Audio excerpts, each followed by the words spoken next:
Aucun secours. Tout le monde observe. Ouais. Là, quelqu'un qui veut. Allez. Position latérale de sécurité. La fameuse position latérale de sécurité. Qui est en fait une position d'insécurité, on devrait dire.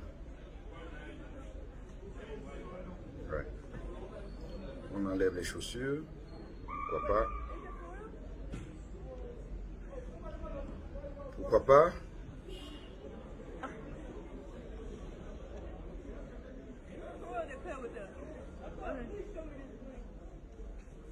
Allez, on enlève la ceinture. Ça, c'est un bon geste. Là, c'est un bon geste. Enlever la ceinture. Voilà. On observe, on est assis, on regarde. C'est cool.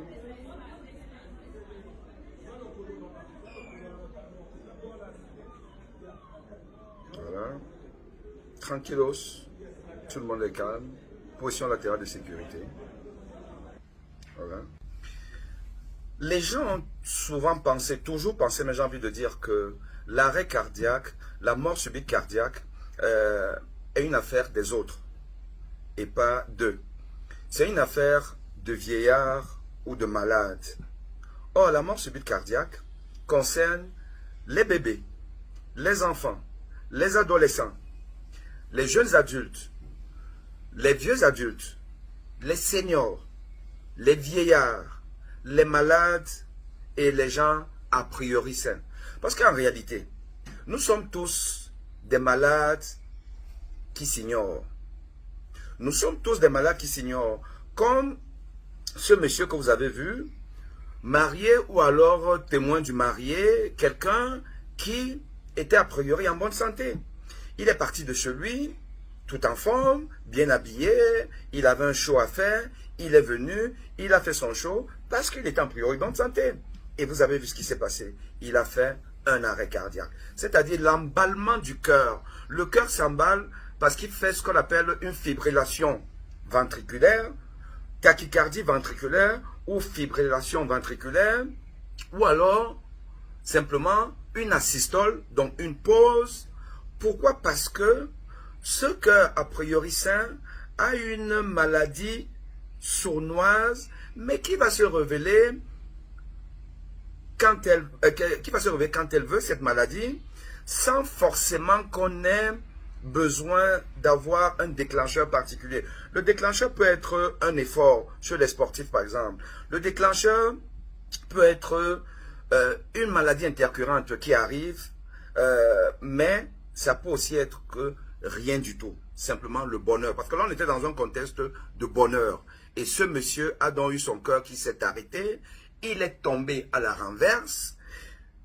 Et personne ne s'en est rendu compte.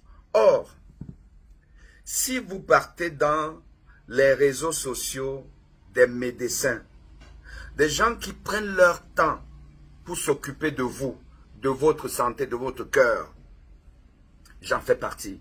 Il suffit simplement d'aller dans mes réseaux sociaux, YouTube, Facebook, TikTok. Vous verrez que j'ai appris aux gens quels sont les signes d'un arrêt cardiaque et comment il faut prendre en charge un arrêt cardiaque. Parce que quand on tombe à la renverse, comme ce monsieur est tombé, ça ne peut pas être juste une scène qu'il voulait faire. Ce n'est pas possible. À la renverse, en arrière, comme ça, boum, avec les pieds qui se relèvent. Il est en train le gaspille. Le cœur s'emballe.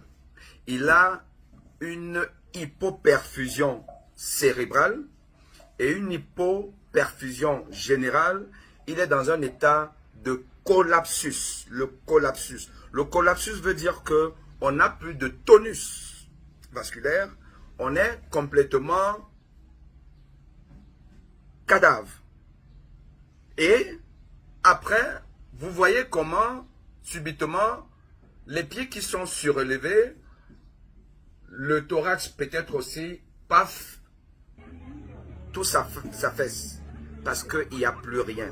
Le cœur s'est définitivement arrêté. Et ce monsieur-là, en ce moment-là, on peut encore le sauver. Comment sauver un arrêt cardiaque? Parce que ça ne peut pas être autre chose qu'un arrêt cardiaque.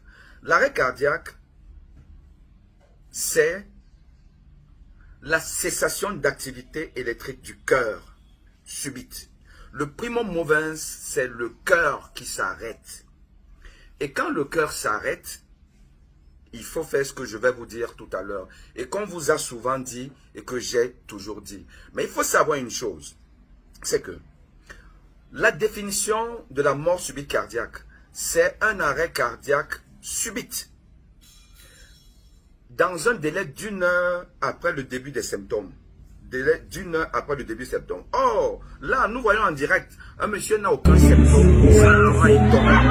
Donc, on est dans le délai d'1 heure. J'ai envie de dire que c'est arrivé à la seconde. Ça ne peut qu'être le cœur.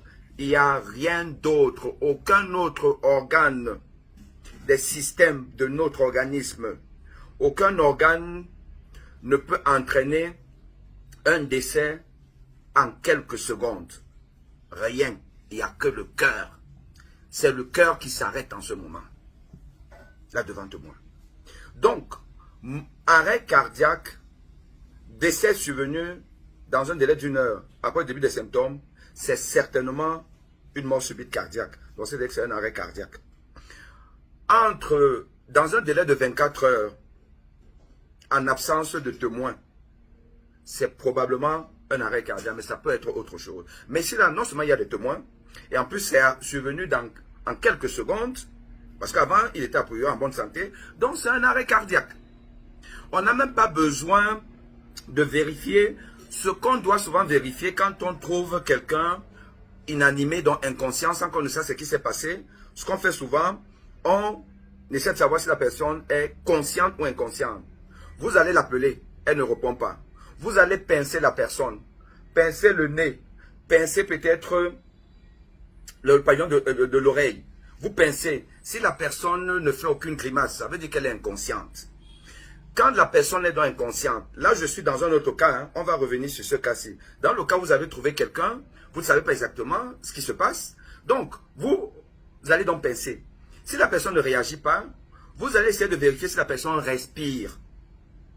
Et pour savoir si la personne respire, vous allez mettre peut-être votre paume de main là au niveau donc des narines pour voir si vous ressentez en fait un souffle. Vous pouvez ouvrir la bouche, vous voyez si vous sentez quelque chose. Vous allez pencher votre visage sur la personne en regardant les pieds. Et vous voyez si le ventre se soulève, la poitrine et le ventre, s'il y a un petit mouvement de respiration. Si vous n'avez pas tout ça, ça veut dire que la personne ne respire pas. Alors si la personne ne respire pas, et alors qu'elle est inconsciente, ça veut dire que c'est un arrêt cardiaque. Vous faites quoi? Vous mettez la personne sur le dos, en décubitus, sur le dos, pour commencer le massage. Mais si la personne respire, alors là, vous mettez en position latérale de sécurité. Ça, c'est au cas où vous avez trouvé la personne inanimée, vous n'avez pas compris exactement le mécanisme. Mais ici, là, devant témoin, on voit une personne qui tombe. Ça ne peut qu'être le cœur. Donc, c'est un arrêt cardiaque. Donc, cette personne ne respire pas. Le monsieur qu'on a vu là ne respirait pas. Donc, ce qu'il faut faire, c'est, au lieu de mettre la personne en position latérale de sécurité, moi, je vais demander aux sociétés scientifiques qu'on redéfinisse ce geste-là, qui est en fait une position latérale d'insécurité. Pourquoi? Parce que dans au moins 95% des cas, la perte de conscience est due au cœur. Donc c'est un arrêt cardiaque. Donc il faut mettre la personne en décubitus dorsale.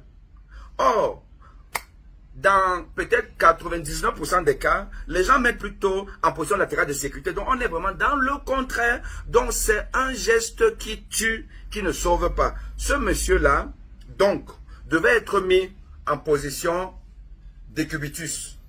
C'est bien qu'on lui a enlevé la ceinture. Ça, c'est un geste. C'est le seul geste bon qui a été fait. Les chaussures, oui, on peut. Mais en réalité, l'arrêt cardiaque, c'est pas les pieds. Donc, les pieds ne servent donc. Que vous laissez les chaussures ou pas, ça n'a aucun impact. Mais la ceinture, oui, parce qu'il faut dégager, là, pour libérer tout le thorax et pouvoir bien faire le massage cardiaque. Voilà. Et il faut donc masser. Mais on a vu des gens très calmes. Certains étaient assis, d'autres qui sont venus, ont mis en position de sécurité et puis on attend, c'est une preuve que aucun de ces invités n'a jamais eu des cours de secourisme. Aucun n'est même jamais allé dans les réseaux sociaux des médecins, des urgentistes, où on vous apprend des choses. Nous vous apprenons des choses, mais vous préférez regarder des inutilités. C'est ça le problème. Sachez donc une chose, c'est que aucun être humain n'est à l'abri de la mort subite cardiaque, de l'arrêt cardiaque. Nous tous, nous sommes des morts vivants. Nous sommes des malades qui s'ignorent. Apprenez à vous occuper de votre santé. À bientôt.